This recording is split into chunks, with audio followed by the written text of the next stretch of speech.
Welcome to the new episodes of Dakota Boys Talk Movies, and today we are going to talk movies. Not a movie, we're going to talk some movie news. So there you go, movie news. There's just been, lately, I feel like that's almost more of the news about movies. Wonder Woman 1984 came out. News of the World came out. Has any other movies come out recently, Dakota, now? The instant masterpiece that was Monster Hunter. Monster Hunter, and then I forgot that new Liam Neeson movie, The Marksman. So there has been some new movies. Which apparently kind of raked it in, and I think it's only because it was a small film. I think it helps that it's small, it helps that it's Liam Neeson, and it helps that people just want a new movie. Which is kind of what we're going to talk about today, that there's for sure one big one coming up that I'm excited for, and they just dropped the trailer for after announcing that they're bumping it up a few months. It's now coming out end of March 26th, something like that. All right, so hit us with the Fat Man. Yeah, not Fat Man, that already came out. Godzilla versus Kong. So this would be Little Boy then? Yeah, this is. So Godzilla versus Kong is coming out at the end of March. Now they released a trailer for it that seems to be giving us everything we kind of want for the most part. Yeah, problem is I had that same feeling with the last Godzilla movie where I was like, oh man, it's just going to be Godzilla fighting monsters for 2 hours.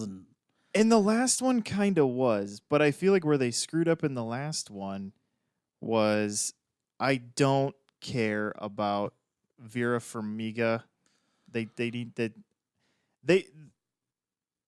It would have worked better if that human story wouldn't have been so dumb. Like, I'm kidnapped by the terrorists. No, I'm actually one of the terrorists, but now I'm redeeming myself, but I'm still a terrorist or something. And it was like, what are you doing? And yeah, it was just a little too convoluted. And man, I wish Charles Dance could just get some good roles. It's it's like he's either the stuffy, really stuffy traditional British guy, like he was in what was the movie with Benedict Cumberbatch in the Enigma? Imitation Game. Yeah, the Enigma machine. Yeah, he's either Alien 3. Was he stuffy British in that? He was a stuffy British prisoner. Well, he was still a young dude, and even though it was heavily implied him and Sigourney, or him and Alan Ripley. He was a young 50-year-old in that movie. Still great in Last Action Hero, though. Oh, golly, yeah, he was in that, too. But, yeah, who do we have? Let's see. Who did we see that was a carryover from other movies? We have Kyle Chandler, I know, is in it again. Obviously, we lost Ken Watanabe in the last movie. Oh, I'm trying to think of the actress from the Paddington movies and Underwater. That's right. They did show her briefly. Right before she got killed. Yeah, Sally Hawkins. Yeah. And Millie Bobby Brown. I was going to say number 11. Yeah, Millie Bobby Brown is back. And so, yeah, I think the main thing they're giving to this with this is we got a sense of the plot. The plot seems to be, in the humans' eyes, Godzilla's the bad guy. And they're kind of using Kong to lure him out. And it seems like, and you're getting a sense over this trailer that this isn't the first time they've met, that there's been other Titan fights. And this trailer was a lot of seeing Kong just going for it, which was kind of fun because those were the best sequences in Kong Skull Island, was when Kong was just going for it. And it was cool to see how they aged him up and kind of gave him a little bit of battle bruisedness to him. Yeah, I was kind of hoping we'd see, out of the survivors from that Kong movie, I hoping we'd see like older versions, not those actors, not those actors. Just Brie Larson in old lady makeup. And are you gonna tell us what happened on Skull Island? No, I don't think I will. She just pulls out a Captain America line. Nobody even wants to see Brie Larson as she looks now. I mean, That's not because she's not pretty. I went there. She just has a toxic personality, everybody. You know, yeah, Samuel L. Jackson, his character was like, if you look at his age in Skull Island, he would be super old, probably. Well, he didn't make it, though. Oh, yeah, that's right. He wouldn't have made it. So, yeah, Hiddleston could still be an old guy. Oh, I can't remember the young guy from Straight Outta Compton who played the scientist. He made it, though. Yeah. And the Asian scientist. And you know what? Never mind. I will let them put John C. Reilly in old man makeup and just have him run around reacting to monster fights. He's already familiar with old man makeup. He did it in the Dewey Cox story. Yeah. Who could play without? Let's put aside old guy makeup. Let's say Tom Hiddleston's character shows up in this. Who could play a convincing old version of Tom Hiddleston, like an actor, not makeup, an actor? Oh, that's tough because automatically I'm just trying to think of somebody who was British. Is it weird that I'm thinking Paul Rubens? They both have that kind of like really pale skin, black hair. Yeah, probably needs to be older than Paul Rubens though, even too. Yeah. You know, I'm just gonna go out there and say it. Liam Neeson. Well, if Liam Neeson weren't 7 feet tall, that would actually work. Oh man. I'm trying to think, but yeah, it's just it feels like there's Michael Caine, but yeah, they don't really look anything alike. No.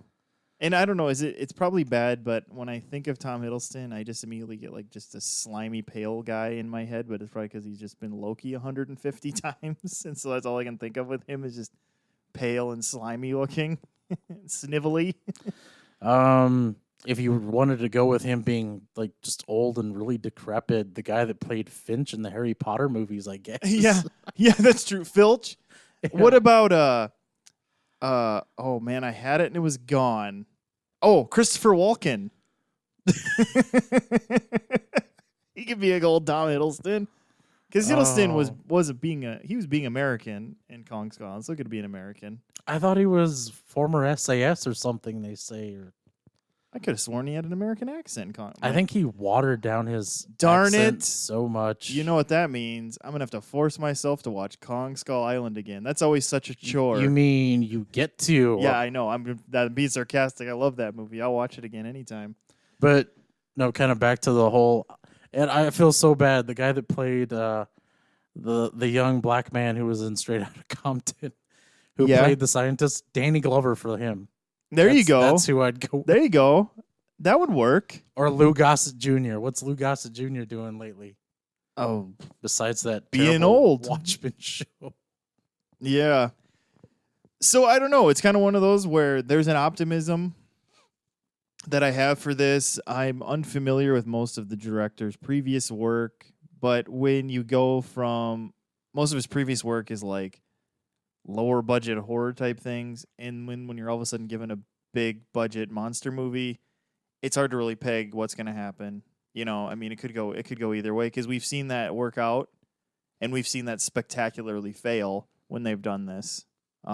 Just give a movie like this to kind of a not up and comer. He's been a director a while, but someone who just really hasn't been exposed in this way. Which now that I say it, that also sounds bad. He's being exposed.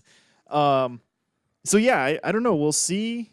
I like Kyle Chandler. I'm glad they figured out a way to get him back. He's good at riding that line between like nice guy and jerk. So yeah, it's been a while, I guess, since I've actually been cautiously optimistic about a movie. Yeah, it just feels good to have that too. I mean, I guess I was that way with some that they keep putting off when it's going to come out.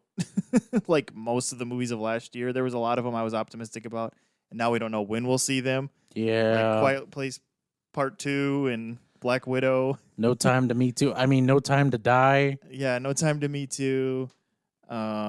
Eternals, I guess I kind of care about that. I'm not sure if I how I feel about that movie. Honestly, we'll see.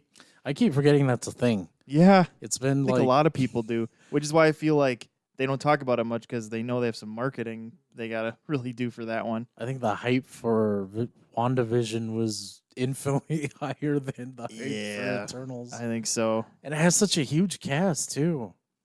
Yeah, it really does. Yeah, yep. But yeah, we'll see. Well, let's move on to another. We're gonna really change gears here. We're gonna go from giant kaiju monster mayhem to buddy cop, because we're going back to the OG buddy cops, or at least one of the OG buddy cops. The Lethal Weapon franchise. Richard Donner, the young, spry 90-year-old Richard Donner, just came out of the woodwork, and announced it's still happening. It's going to be the last one of the series, and not just the last one of the series, the last one of the franchise. He's claiming that this will be it. I think it's because Donner wants it to just be his baby that he did with Gibson and Glover, and then no one else can touch it, and then we're just kind of forgetting that Fox TV show happened. Because I don't even think the people who worked on the Fox TV show want to remember that they did that. So, because isn't that the one where everybody just, there was like all these fights and recastings and so yeah, but Lethal Weapon 5, which I think they're tentatively calling it Lethal Finale. Yeah, and so now this is where I want to go. So here's where we're going. So Donner, we know, is 90 years old, but he's behind the scenes. He's a director. Here's our cast. We have Gibson at 65. He right now, or we're guessing this is going to be filmed in the next year. Glover at 74. Oh. And this is my other long shot. They could bring Joe Pesci back. He's 77. Well, he wasn't really a big part of. No, but I'm just going by if they're planning on using these people. Every day is like a new like drop of sweat. That are they going to wake up the next morning? Not so much with Gibson, although you could say that maybe his alcoholism has led to some rough living choices. And so maybe he's not in the best of health, and he smoked, and maybe still does. I'm not sure. You know, after seeing him in Fat Man, I think that performance in that movie is probably the only thing that interests me in this movie. Like, what would they do with him? Yeah, well, and that's where I want to go now. So the other cast members we have is, I'm guessing he's still going to be married to Rene Russo. Chris Rock got brought in Lethal Weapon 4 as he was a police officer, became a son-in-law. And who else would be? Those were kind of the main ones I was thinking of where they could be players in this. Yeah, for a brief second there, I got this movie confused with Hollywood Homicide, and Hollywood Homicide. Let's forget about that. And for some reason, I don't know why, but I was just thinking, I was like, wait, who was the young guy in this who was like showing up the old guys? But I was like, no, wait, that was Hollywood Homicide. Hollywood Homicide, yeah. So, I guess, where are we at with this? Now, my assumption would be Glover actually will be retired at the beginning of this movie.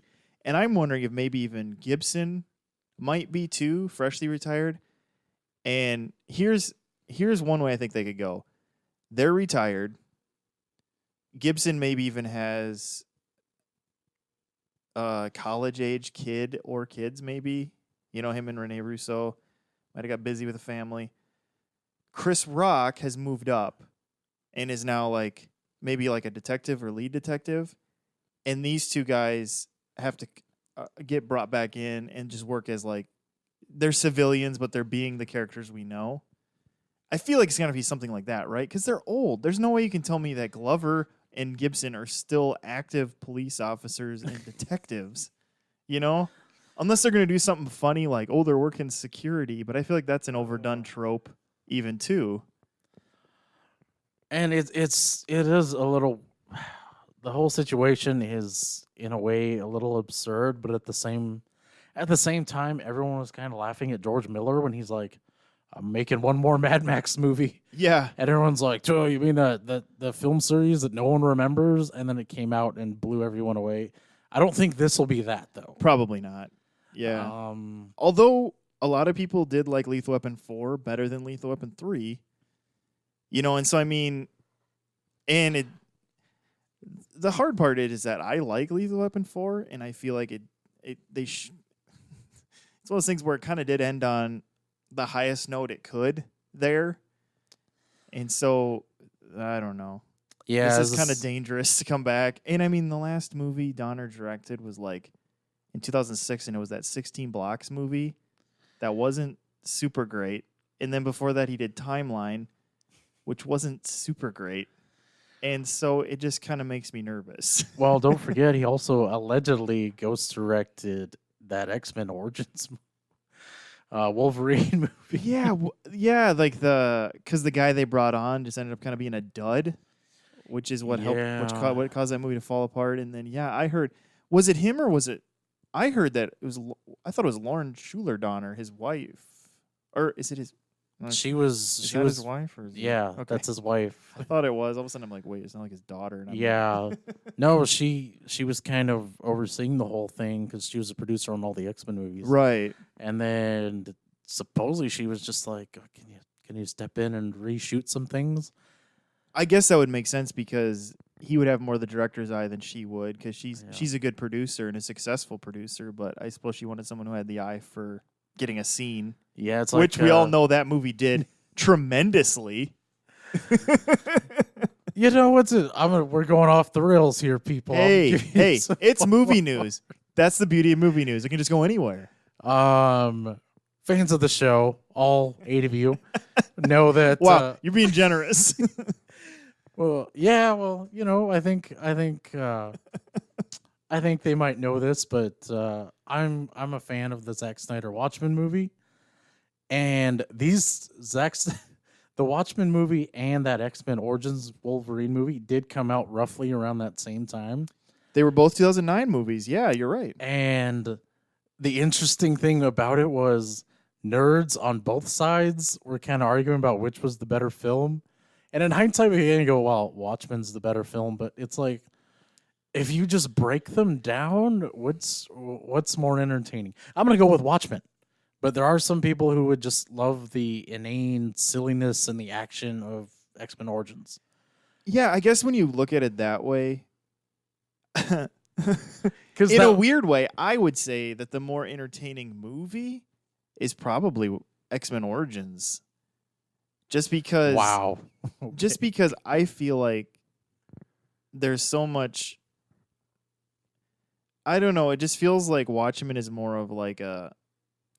You have to be kind of a weighty. And you have to be a willing participant in the ride. It's not like you can just drop in, And it's kind of like The Godfather. I'm not saying it's a bad movie. I think Watchmen is a very well-made movie, especially when you consider how it was kind of an interesting accomplishment in turning something that was for years considered unadaptable into something that did make sense, even if you're a purist who hated it.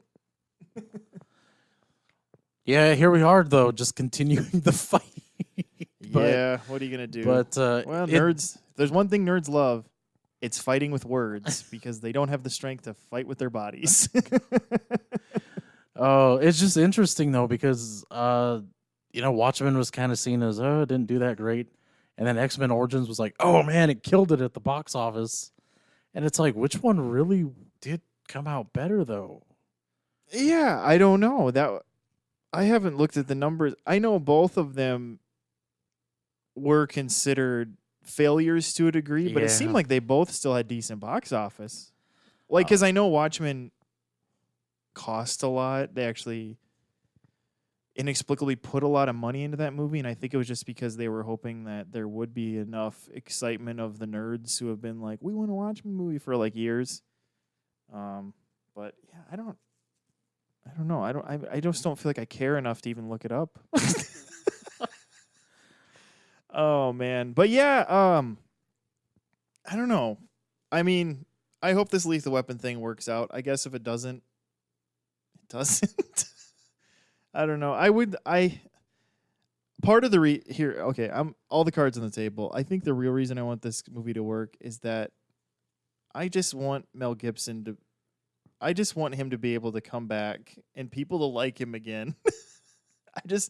I don't know. I feel like he's one of those guys who got a bum rap, and then his psychological health just drug him down even further after he got the bum rap.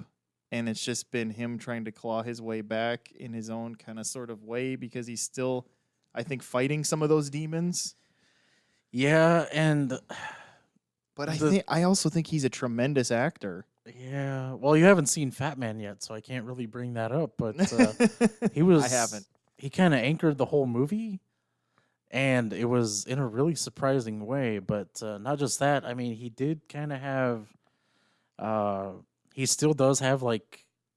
He still does want to direct too. Like he did want to make like a sequel to The Passion of the Christ, which is I think kind of in development. But yeah, it's intriguing because he talked with Stephen Colbert about how the direction he would take with it. But yeah, and because what was the movie he did just a few years ago that actually got nominated for some Oscars? Well, Hacksaw Ridge, Yeah. which is a phenomenal movie. Yeah, And I think the problem with Hacksaw Ridge is that people misunderstood the movie because everybody now is so uptight with everything and what they're supposed to be offended by, and that there was too many people who felt like it was like a Yahoo for War movie. It's like, and they were like, it doesn't make any sense because it's about a conscientious objector, but it felt like it was glorifying war, and it was like, did we watch the same movie? I feel like what he did was he showed war for what it was, yeah, and it kind of made you go, I don't want that. Because I mean, there are a few movies that I do feel like do end up glorifying war, and I think in some ways they do maybe even mean to, and I don't typically like those movies. But when I think about the ones that other people have pointed at for that, people have pointed at Spielberg for that with Saving Private Ryan. Again, that movie makes war hell. I do Okay. not see a glorification in that. Here's the thing. What people are getting confused. They shot Saving Private Ryan and Hacksaw Ridge. They were shot in a way that made the action look great, and people confused that with it looking cool. Like it was G.I. Joe running in there, just like shooting Yeah. like 80 rounds and killing like all these Cobra soldiers. Because that's one thing I did love about Hacksaw Ridge. Man, the cinematography for that battle scenes were great, and they're riveting. They're confusing the two because it looks terrible. You have that Hollywood character who's just like, he's like the big tough guy who's gonna go in there and he gets traumatized. Yeah, it just wrecks his mind. Yeah, and it didn't glorify anything. Like, man, I wish I could have been there to get roasted by a flamethrower and have my face just exploded in. And I think and I think this is the other thing people get confused with that too, is that if at the end of the movie you're appreciative of the soldiers for fighting, it means that it's yay for war. And it's like, I feel like there's a line between I don't want war to happen, especially a world war. But if I acknowledge that the guys who went in were still, it still astounds me that there were men willing to do that and that they did fight and that they could just come home and be guys who worked at stores and factories and stuff. It's just, that does blow my mind. And the fact that I can appreciate it doesn't, we confuse that too with meaning like, yeah, war is awesome. It's like, no, it's terrible, but I can still appreciate what men did and women. Even as time went on, obviously more women got involved in wars in different ways. And so I think there's a little confusion in that aspect of it also. Yeah, and how these movies are filmed, which again, there's exceptions to our argument here. And then also just you can appreciate what soldiers did or acknowledge that what they did was kind of amazing without saying that I love war. yeah, But yeah, but that was a real tangent on Mel Gibson leading to war. which is what he does. God bless him. So yeah, we'll see what happens there. So the other thing, this was something Dakota brought to my attention. I had caught wind of it. I got wind of it, as the old cowboys would say. Was this whole Star Wars video game news? Yeah, we're definitely going off the rails with this because it's not movie related, but in Well, a way it is. Yeah, I was gonna say these are big movie franchises that have possible futures. Well, one does have a future, Star Wars, and Indiana Jones probably has a future in movies. Yeah. Well, for those of you who weren't fans of EA, they finally had the Star Wars license taken away from them. Is anybody a fan of EA anymore? You know, this is what sucks too, because I keep going back in my head to they did the Lord of the Rings adaptation video games, and those were great. Oh, like those Two Tower and Return of the King. Yeah, those were so freaking awesome. And it's like, whatever happened to you, EA? Because you were that close to touching greatness, and then you just fumbled and you lost the plot, and now everyone mostly hates you. But yeah, Ubisoft, who makes the Assassin's Creed games, they're making they're making a open world Star Wars game, which I'm actually pretty excited because I've been enjoying Assassin's Creed Valhalla. I've enjoyed the two previous Assassin's Creed games too. Those Odyssey was great. And I'm not saying that because basically the first part was a recreation of 300. That was just the icing on the cake. But Bethesda, makers of Fallout, Wolfenstein, Doom, they're coming out with an Indiana Jones game, and they haven't announced who's doing it yet. But they are making a sequel to the Knights of the Old Republic, so this will be number 3 in that series, which is exciting and like, oh, I don't want to get too excited just yet. Yeah, I'd say out of these ones that you've brought up, I'm most excited for the Indiana Jones Bethesda game, and I'll tell you partially why. Well, just because I think that sounds fun. I love the character of Indiana Jones, and I feel like he really hasn't. There's been Indiana Jones games, but I feel like there hasn't really been a great one. See, And I hope this one gets there. There's some that have been, again, I think that are really close. yeah, I think it was the last one LucasArts put out. And for those of you wondering what LucasArts is, they gave us such classics as Battlefront 2, the original one. The first one was pretty good too. They were behind Republic Commando. Bounty Hunter. That was a good game. They were behind Bounty Hunter. Was the last Indiana Jones game that one where he's trying to get that scepter or not a scepter? What was it? It had a title that was like it could have been like the next movie. Yeah, because that was really cinematic. That was a good game. Yeah. Yeah, they really built it to be like a movie, and I do feel like that one was close. There just were a few things that I thought were just still a little clunky. Open world Star Wars. I'm glad it's happening. I love that it's happening. My problem is I don't know what happened. Like within the past couple of years, I get an anxiety attack and like just watching or thinking about an open world game anymore. It's hard for me to even enjoy playing them. I watched my son play Breath of the Wild and it was like my heart started racing because I just like you can just everything, just anything and everything, and it's just hours and hours, to do anything. And I used to love playing Assassin's Creed, but I don't know what happened. I think I've just become an old dad. But I am excited to see what this will be because I think if it's the right kind of open world, I might get into it again. But Yeah, there is the with that. I mean, you just kind of have to trust in Ubisoft and to know what they're doing. yeah. Especially after this whole thing with Cyberpunk. Oh boy, were they the ones behind that? No, that was someone else. I was gonna say I didn't think that was Ubisoft. You know, but- I this is once again kind of going off script here, but you know who I would really, really love to make that third Knights of the Old Republic game? Oh, who's that? I would love if Rockstar did it because I love those Red Dead Redemption games. Yeah, you know, it's funny you say that because even when you were talking about these, it was like, man, I bet they could do a killer open world Star Wars game. You know, when you look at the Grand Theft Autos, like there's some people who are like, Grand Theft Auto 5 is better than Cyberpunk. Yeah, And it's older.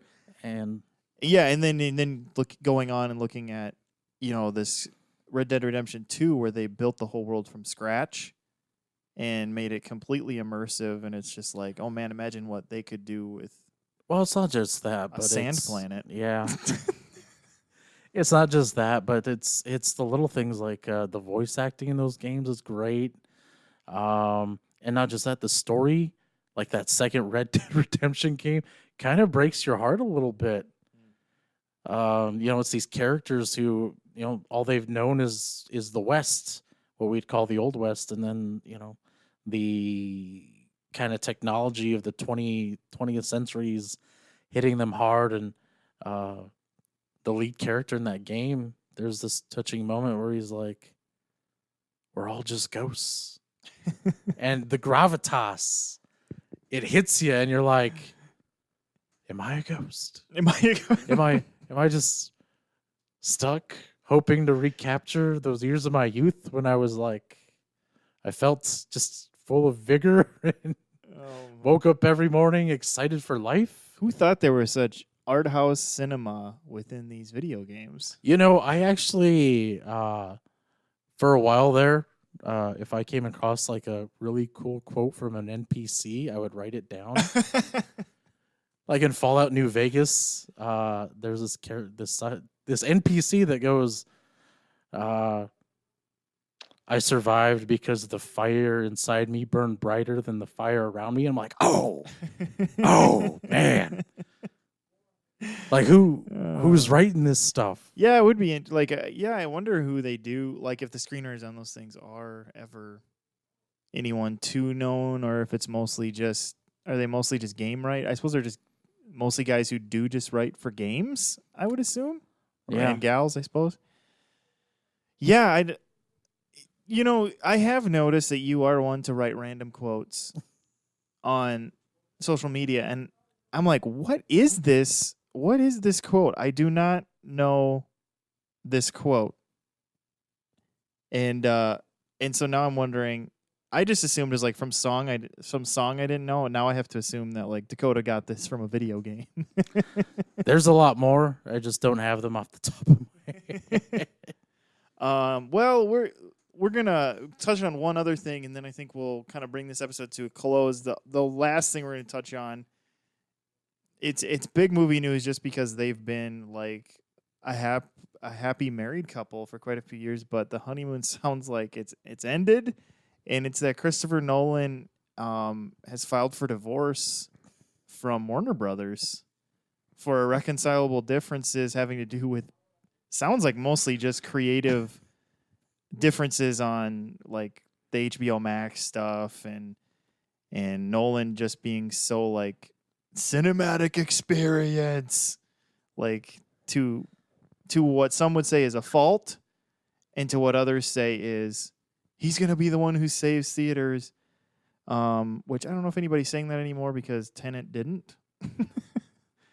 You know, here's the thing. I feel like even if the theaters were just open and we didn't have to deal with COVID, I don't think that movie was going to be as big as he thought it was. I think it would have had a bigger opening weekend. Yeah. But I think it would have just probably just petered 'Cause from there. It wouldn't have been Dark Knight. in his mind, it was a $1 billion movie, kind of like the James Bond, Black Widow, Wonder Woman, 1984. But I don't think it ever would have made it anywhere close to that. No, I feel like if the theaters were open and things were just normal and, you know, we didn't just everybody loved each other still. I do feel like though it would have been a $700-800 million movie though. I don't know. I don't feel like it probably would have creeped to $1 billion though. Oh no. It was just... Now I would like him just to be a director, not a director for hire, because a director for hire implies you're not writing your own scripts. They just bring you in and say, "Would you direct this movie for us?" free agent, maybe I would like him to kind of just maybe not be so tied to his studio. And maybe that's what he's looking at, because I think there were times that even though Warner Brothers gave him a lot of room, more so than they probably did a lot of other filmmakers, his success almost made him more of a prisoner, because his success is what caused, I think, Warner Brothers to have more of a say that they usually didn't with his movies. And obviously COVID made things a little different, but I don't know, because he made The Prestige with Touchstone, Yeah.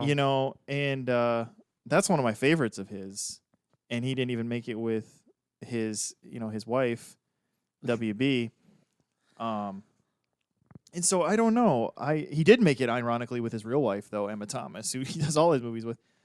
But I don't know. I would kind of like him just to maybe just kind of dabble in this like free agent world for a while and just kind of like write scripts and just go to like. Well, he wouldn't go to New Line probably because they're owned by Warner Brothers. But like go to like Disney, or what does Disney not own? Because if he goes to 20th Century, that's Disney. Universal. Oh. He could go over to Universal and be like, "Hey, I have this. I think it would fit into your model, the way you kind of market your movies and the way they go." And that's the thing. It's just he doesn't want to work on franchises. He didn't even want to go back for like a second Batman movie. Right. Yeah, and And- they really. And then after Dark Knight, I think he was hoping, especially once Heath Ledger died, I think he was just like, "Can we be done now?" And then they were like, "Please do one more. You have to." I'm gonna be honest with you. They should have just maybe let him go do his own thing and continued that whole movie series. They could have, like, nothing. There was no contract forcing him to do another Batman movie. You mean like why it had to be him? Yeah. That did it? Yeah. They really, really wanted it to be him. I think they wanted it. I think there's money there, because if it was him, just more people will come. But yeah, I don't. But he had more influence on the script, and I think that's why the movie feels like 10 movies crammed into one.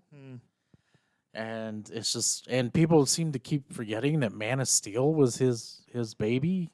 Yeah, he was kind of he was for sure one of the people in the room, kind of making it happen. I mean, let's not forget that David S. Goyer is really the brains behind all of this. Yeah. He's the guy. So yeah, I don't know. Kind of see what ends up there. Like I said, I just kind of hope maybe he just kind of plays The Bachelor for a while. Like, I'm single, and because he can do whatever he wants. He's that guy now. Yeah, I don't. Which he already was doing whatever he wants. He just doesn't have Warner Brothers anymore. And yeah, it's hard to see like where he could go. Like, I know Paramount right now is trying to. There's the other one I was trying to think of. I was like blanking out. They're trying to, since that Bumblebee movie basically rebooted the Transformers, they're trying to get more of those off the ground. Yeah, I think Paramount's really looking for their next franchise. And I think he would be reluctant to jump to Paramount, because they'd probably be like, "What do you have, and can you make it a franchise?" Yeah, and there's just people keep forgetting that Snake Eyes movie is supposed to come out this year too. Yeah, That is also supposed to be a reboot in the vein of Bumblebee. I think so. Didn't we? I think we touched on that movie when we did that movies that we thought were coming out in 2020. We called it the movies coming out in 2020 episode, and then none of them did, but like 2. Yeah. Only like 2 of them ended up actually coming out in 2020. But yeah, so we'll see what happens there. So some exciting things coming, some things that were like, well, yeah, we'll see what happens there. Maybe that'll work. Hopefully it'll work. But I think with that, we'll just kind of bring this movie news episode to an end. Hopefully you enjoyed that. And us just going on rabbit trail after rabbit trail after rabbit trail, and then seeing where the rabbit trail off the rabbit trail leads to. So yeah, thanks for listening. Remember to subscribe to us everywhere we are, which is quite a few places now. And to like us on Facebook too, and leave a review in any of those places is always helpful. So thank you for all those things. This is Steven. This is Dakota. Catch you next time.